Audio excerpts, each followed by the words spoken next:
Un jour peut-être. Joie que depuis vieux, jamais présent ne fut si riche de son passé oublié. Immobile et tranquille, ne veut plus bouger d'un cil, d'un iota, d'une pensée. Car j'ai pris ma mesure. Je la chante en hurlant, bien fort à ceux qui m'étouffaient. L'essence du pratique, les voix de la raison à qui je dis, je rêve encore, mes papas. Pitié, attendez demain, quand je serai bien grand pour me mettre à l'ombre en pleurant. Je crierai en grinchant, comme vous le fîtes avant. Trop tard, il est déjà demain. L'été 2028. Il avait été d'une douceur exceptionnelle, sans forte chaleur, avec ce petit vent, un peu frais le matin, qui caractérise notre région. C'était la première belle saison que je passais seul, je veux dire sans mon épouse. Elle s'était éteinte l'hiver précédent. Un peu à la manière d'une chandelle face à un courant d'air trop violent. Elle s'arc-bouta un bref instant pour me défier, la nuque raide, puis s'échappa d'un souffle du monde des lumières. Je ne l'ai pas pleuré, je ne l'aimais plus. Ma vie à raser ses côtes devenait une pâle comédie. Les jours appelaient les jours avec lenteur. La tristesse des routines recroquevillait mon peu d'énergie. Nous donnions dans la caricature. Notre image du couple uni pour le meilleur et le pire frisait la farce. La bonne vieille plaisanterie réservée à ceux qui s'arrogent le droit de la raison, des convenances, du mouton et du devoir. Durant 40 ans, Rosa m'avait guidé sur cette route peuplée de démons que je ne voyais pas, trop aveuglé par mes rêves imbéciles. Elle m'avait montré jusqu'à m'en convaincre où était notre chemin. Je n'avais pas le courage de lui résister, alors je l'ai cru. J'ai cautionné ce guide, d'abord en l'admirant et en l'aimant, puis en m'en écartant, avec la sauvegarde de mon âme pour seule ambition. Ces dernières années, je ne pouvais plus la supporter, plus la toucher, plus l'entendre. La veiller pendant sa longue maladie fut une souffrance.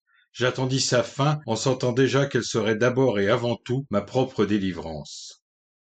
L'été 28 m'a apporté l'allant, attisant ce feu couvant en moi depuis des décennies. Agnès, mon unique petite fille, est venue 2 longues et bonnes semaines.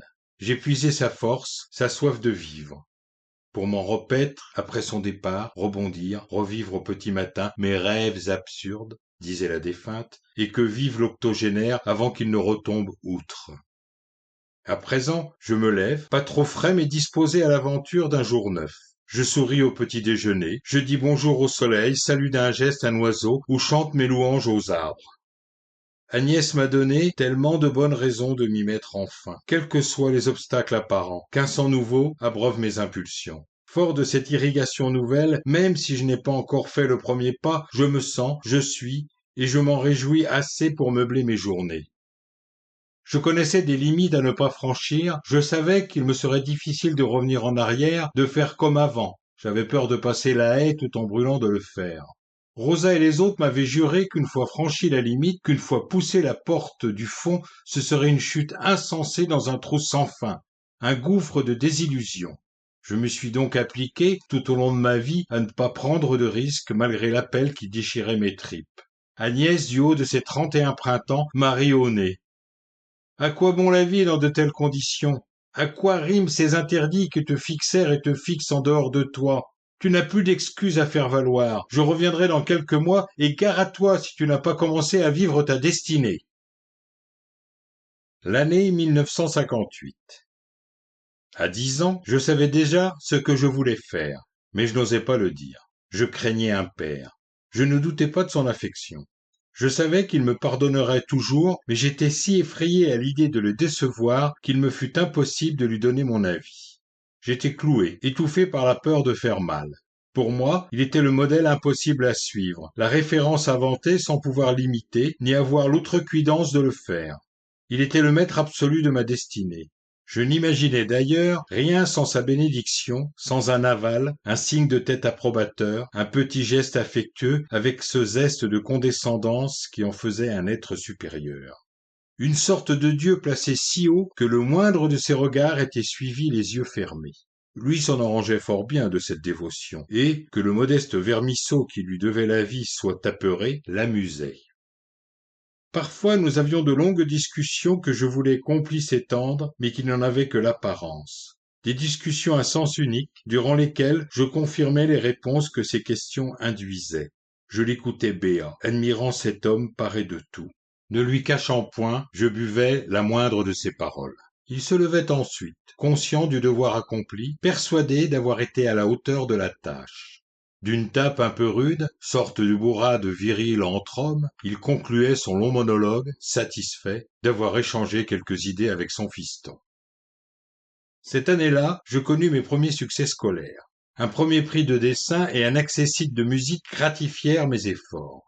Je me souviens de cette remise de prix quand, rouge de plaisir, jubilant en bavé, je tendis les bras pour recevoir d'un coup 2 récompenses sous un tonnerre d'applaudissements, sous son regard.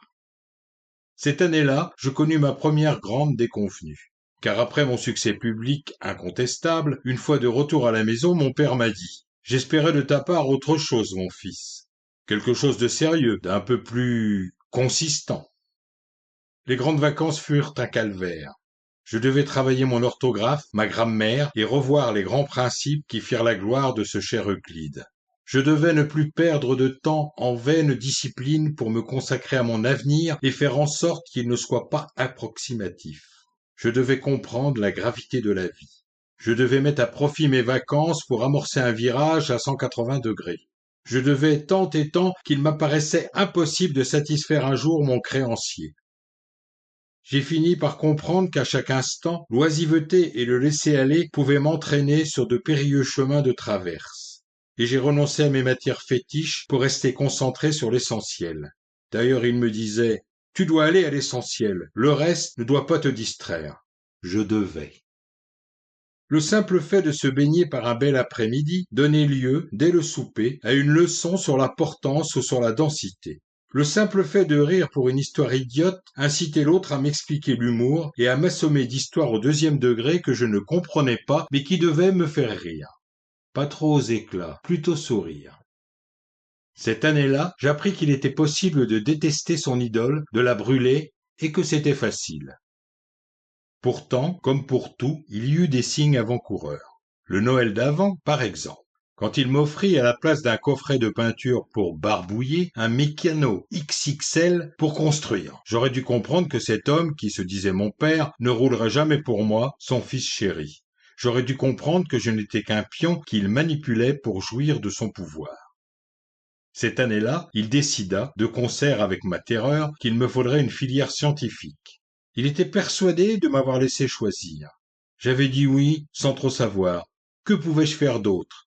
En quelques minutes, il aurait balayé tous mes arguments d'incertain, toutes mes hésitations de petit mec qui ne sait pas encore tout. Je l'aurais détesté davantage. Pour m'avoir violé l'âme, pour m'avoir tué l'innocence, assassiné la candeur. Que pouvait faire un petit garçon de 10 ans, sans grande force de caractère, pour faire comprendre à de sages parents bien rangés dans leur boîte à principes qu'ils ne savaient peut-être pas grand-chose des choses, mais qu'ils se sentaient d'abord artistes? Autant convertir un inquisiteur à la non-violence. Cette année-là, je me mis à haïr les études, ce qu'elles représentaient. Cette année-là, j'appris à détester la vie, cette tragédie insensée qui m'empêchait de faire ce que j'aimais. J'appris à détester cette chose sérieuse et si grave. Moi qui pensais dans mon cœur d'enfant qu'elle était rigolote, joie, comédie, éclat de rire, rêve. Mais je n'étais qu'un enfant. Je ne connaissais rien de rien. Cette année-là, j'appris à exécrer un peu tout le monde. Tous ces méritants qui prennent leur vérité pour axe du monde. Tous ces frustrés qui régissent leur vie comme une forteresse imprenable. Tous ces salauds de mauvaise foi qui ne donnent que quand ils reçoivent. J'appris à devenir comme eux, puis à trouver cela pratique, plus confortable. Pas se poser de questions sans réponse. Devenir partie prenante du rang. N'être que le rang, et m'y tenir. Depuis ce temps, j'ai vécu dans mon ombre, les épaules un peu voûtées par mes lâchetés, en larmoyant parfois, et puis me ressaisissant, sans conviction, sans entrain, vaincu. Mais avant de sombrer totalement, j'ai quand même eu droit au printemps. Printemps 1969. Ça m'a fait du bien d'avoir 21 ans. Du bien cette porte claquée à lui péter les gonds et ce cri au tyran: Plus jamais! Ma mère pleurait de vraies larmes tandis que son mari jouait les indifférents. Mais je savais bien quelle souffrance il endurait. Lui le réaliste, le juste, le droit. Il avait nourri en son sein l'enfant parjure, le félon. Lui s'était trompé. L'admettre était un supplice. Quel régal de le voir branlant, prêt à s'effondrer comme un château de cartes, l'œil mouillé, la lippe tombante. Le doute s'était installé et j'en jouissais. Je le voyais enfin faillible. Ce fut la seule fois, ce fut mon seul festin cruel. Je ne suis pas taillé pour la haine, et je pardonne avec le sentiment de ne pas pouvoir faire autrement. Je l'ai revu par la suite. J'avais changé un peu d'angle, lui avait vieilli. Que dire d'autre? En plaquant tout, du jour au lendemain, j'ai d'abord eu l'impression d'être libre. Puis, le camarade qui m'avait hébergé, me trouvant encombrant, gênant, indésirable. Comme je n'avais aucun projet, que mes études interrompues promptement ne me donnaient rien d'immédiat, j'optai pour la route du Sud. Une amie m'avait parlé d'une communauté en Lozère, pas très loin de Chanac, au bord du Lot.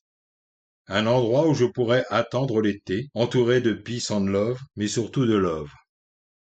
Communauté. Mes maigres économies ont nourri les 23 membres pendant quelques jours, et après j'ai fait comme les autres. La Manche aux alentours. Pas vraiment le choix, les cultures ne donnaient rien. Une saleté s'était collée sur les patates, et comme notre gourou ne voulait pas entendre parler de traitement chimique, nous avons mangé les feuilles comestibles et chié abondamment. Les 2 chèvres pétaient la forme et nous fournissaient en lait bio, mais nous devions partager. Et pas grand-chose à distribuer pour beaucoup, ça voulait dire « Bonjour madame, t'as pas une petite pièce ?» À part les contingences matérielles, le reste allait bon train. Un peu de spirituel et l'essence en éveil. La vie se regardait couler. Les principales préoccupations du groupe étaient de s'arranger pour n'en avoir aucune. Pas davantage d'obligations. Pas davantage de contraintes ou tout ce qui aurait demandé un effort jugé disproportionné. Il s'agissait en fait de réformer le monde en profondeur, à partir d'un noyau d'irréductibles sincères et motivés. L'essentiel du temps était employé à la méditation. Elle seule était à même de clarifier toutes les situations. Elle seule nous guidait sur le chemin des bonnes intentions. Elle seule raffinait nos impulsions anarchiques et nos pulsions primaires. Le gourou nous y aidait en montrant l'exemple. S'éveiller et devenir des êtres luminescents en condition d'aimer, d'inciter à le faire sans distinction. Vaste programme et tendre certitude, rude tâche. Nombreux pétards que nous fumions tout au long de la journée pour nous mettre en condition. Faire preuve de compassion pour le reste du monde. Le cannabis amenait chez certains de folles hilarités, mais pas chez moi. Moi je bandais à tout bout de champ. Tant pis pour la compassion. Probable manque d'entraînement compensé par un autre pétard encore plus conséquent et une autre érection qu'il était tout autant. Mais la solidarité était telle qu'une sœur de la communauté s'empressait de régler mes problèmes avec Priap. De ce point de vue licencieux, je ne pouvais pas me plaindre. Filles et garçons s'aimaient sans chichi et à défaut coïtaient. Nous passions ainsi de longues nuits à produire de l'énergie positive comme de longues siestes pêle-mêle. Plus besoin de regarder sous les jupes des filles, elles n'en avaient pas, ce qui facilitait, disait le gourou, la méditation. Ce qui éradiquait, disait le gourou, les mensonges du corps. Blastite. Un beau matin de mai, tandis que grondait la révolte dans la capitale, un voyageur batave nous rendit visite. Il passa quelques jours dans notre famille recomposée. Parmi les jupons, il participa à quelques fêtes du slip avec une vigueur exceptionnelle, puis poursuivit son chemin. Avant de partir, il nous laissa plein de monstres verts, un acide au long cours très apprécié des randonneurs. S'ensuivit une semaine de félicité à se faire bouffer les neurones. Une période bénie, à nul autre pareil que je conseillerais aux enfants d'aujourd'hui si la vie n'était pas si longue, si demain n'était pas, parfois, le problème. Une fois les réserves de voyage épuisées, tout le monde s'est remis au pétard, tous heureux de retrouver nos marques. Moi le premier. Je sentais bien l'influence des tripes sur ma volonté, je savais que tôt ou tard, il m'emporterait bien loin. Au pays d'où l'on ne revient pas sans aide. Libéré du démon paternel, c'eût été stupide de troquer un fourchu pour un autre. Une rupture de stock qui tombait bien. À la fin de ce printemps insouciant et joyeux, je me suis remis à penser, ou plutôt, je me suis autorisé à penser, après des années d'interdit, à la peinture. Les moues méprisantes de mon père ne me poursuivaient plus, me lâchaient. Je pensais de nouveau en couleur. Je voulais jaillir de l'intérieur pour m'écraser sur une toile, impudique, obscène ou bien tendre, si calme. N'avoir qu'un seul propos et une armada de pinceaux pour seule vocalise. Que je puisse enfin chanter les nuances forgées par mes douleurs.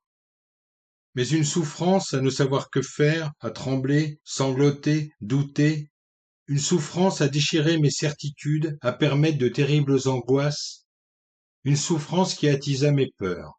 Du fond de ma mémoire, elles surgirent et me firent douter. Pourrais-je donner naissance aux formes? En aurais-je le talent, les capacités? Comme il me fallait savoir que le mal qui me rongeait ne cassait pas, j'ai dit un beau matin mes intentions d'essayer. Confidence à ma voisine de droite qui m'a souri, à celle de gauche aussi, et puis à tous. Le souffle ainsi jeté, je me suis senti calme, d'un coup, en accord parfait, sous les applaudissements. Hurrah! A fait le cocon. Toujours partant le cocon. Marre de se faire chier à méditer sur sa vie plutôt creuse. Mais ce blanc-seing m'a fait du bien. Je me suis dit, t'as plus d'excuses, c'est le début. Plusieurs semaines à faire la manche passèrent, afin de réunir suffisamment de piécettes et, un jour de grande défonce, je me mis à la recherche d'un marchand pour les barbouilleurs. Je courus vers mon destin sans me douter de ce que le sort m'avait vraiment écrit. Au village, assise sur le rebord de la fontaine, le sac à dos à ses pieds, prête aux tripes les plus fabuleux me suis-je dit, elle jouait de la flûte. Comme pour moi. L'impression d'être le spectateur privilégié, l'oreille qui comprend sa musique, le complément et l'équilibre indispensable à toute harmonie. Elle m'a suivi, mais les autres ont voulu me la prendre. J'étais jaloux. Pour la première fois de ma vie, je ne voulais pas partager. Qu'un autre que moi puisse la toucher, loin de m'exciter comme à l'accoutumée, m'horripilait. J'ai quitté la communauté pour la suivre, derrière sa flûte, comme un rat, tout droit vers la noyade au pays du gruyère. Sur le moment, je prenais son instrument pour un symbole fort, symbole d'une histoire en devenir qui serait un renouveau, une quintessence. Enfin, je me complaisais à le croire. En réalité, j'étais guidé par ma bite. Cet homme n'a aucune volonté. Le premier trou m'a mené sous un édredon de plumes un peu lourd, dans la maison familiale de la belle, à m'endormir. Le deuxième trou me téléporta chez Retrousse-Manche, un bon maître qui donnait du travail aux vauriens. Comme si ce genre d'activité pouvait être offerte. Mais il le fallait. C'était mon devoir de subvenir pour devenir. Tu comprends, me disait la pauvre Emmeline, un homme qui ne possède rien n'est rien qu'un moins que rien. Et j'ai obéi, bien que je pensais l'exact contraire. Le troisième trou ressemblait à une chaîne interminable, plus ou moins lâche en fonction des besoins de la Suisse. Le stylo plaqué or du banquier voulait me donner le goût des belles choses indispensables à l'homme moderne, mais ça a raté. À force de me fouler les chevilles sur la route trouée, j'en ai eu marre et j'ai trouvé, par un curieux hasard, Rosa pour me sauver des vides et mes Noëls se passèrent dans les ronds. Ma nouvelle tutrice m'amena rondement sur le chemin qu'il faut suivre, pendant 40 ans. Au début, j'ignorais que les ronds, c'était pire que les trous. Avec un rond, il est impossible d'être ailleurs qu'au fond. Il suffit de le faire rouler. Et Rosa savait y faire. Décidément, cet homme n'a aucune volonté. Novembre 2028. Les premiers frimas m'ont cloué au lit. Dommage, je m'étais mis dans l'idée qu'il était temps. En réalité, c'est Agnès qui m'a secoué par mail interposé. Alors, dès que je vais mieux, je fonce. Décembre 2028. Ça va de plus en plus mal. Je suis toujours alité, et depuis 15 jours à l'hôpital. Il semble compatir un peu trop lorsque je tousse, que mes quintes arrachent ma gorge en feu et que les remèdes multicolores que je dois avaler ne font guère d'effet. Le regard peiné m'inquiète. Je me recroqueville en tremblant sous mon drap trop rêche, comme un petit garçon terrorisé à qui l'on annonce la fessée du siècle. Tout tremblant, glacé, piteux, inapte à la moindre protestation. Ai-je jamais protesté pour quoi que ce soit? Je veux dire à l'instant précis où il fallait le faire. Le peintre vivra dans une autre vie. Un jour peut-être. Demain je m'éteindrai, comme ils disent pudiquement pour ne pas dire mourir. Je sens que c'est demain le bon jour. Ne me demandez pas pourquoi, je le sais.